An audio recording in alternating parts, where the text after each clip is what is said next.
বলার বলে আমার কাছে 1 টাকা নাই, 10 টাকা গুঞ্জি।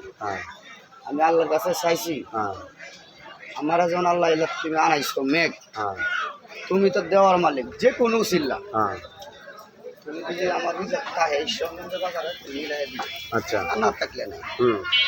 নামাজের পরে এই ফিটকিরা নেমে গিয়ে সিল্লানি লাগলাম আর এই এটার মধ্যে কাগজ দিয়ে মারলাম মাথাটা বাইন দেওয়ার টুইটা দিলাম, এটা দিয়ে মাত্রা বিজে জড়াইব। পরে এনতে এই যে মাছ মোলারাতে গেছি কেন আগে দিয়ে যে দুলাটি বইতা নেন যে এটি হেন কোয়া আমার পুঁতে কইতেছে কই সামনে চিল্লাইতেছে, বট করে এক লুকাইয়া আমার আত্ম করছে যেটা ভাই তুমি কারো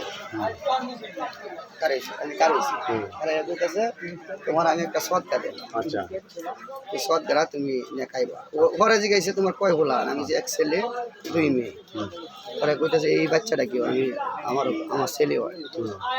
পরে বাপের এখন জানাইছে, আনায় কই যে তোমার পরীক্ষা দিলাম, তুমি এটা আরো 50টা দেওয়া দিছে।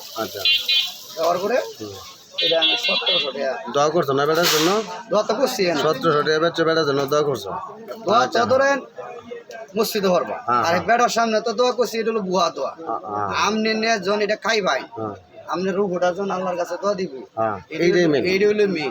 আর এনে যে কাশি আমরা দোহরি, এটা কাম হইতো না। এই যে ধরেন আমনে যে দোকান এটা করেন, প্রথম বিসমিল্লাহ কই এনো বনিটা করেন, বিসমিল্লাহ কই বনি করেন না, বাদে দেয় আল্লাহ আল্লাহ এটা সবকিছু মানে পরে কানা দায় মুসার বিক্রেতা কিনে সবকিছু। কোনটার মধ্যে আপনি রিজক রাখছে এটা আপনি বলতে পারবেন? না না না, এটা বলার করতে না।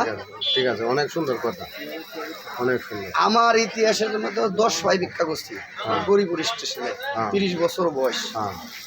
এই 30 বছর বয়স থেকে 8 বছর বয়সে রেল গাড়ি করছিলাম, বাইতে রাগ করে আসছিল মান লগে এই যে কোনো বিষয় আর ভাই হইলো 6 জন, 10 ভাই ভিক্ষা করছি গরিপুরে। এটি করিনি 10 ভিক্ষা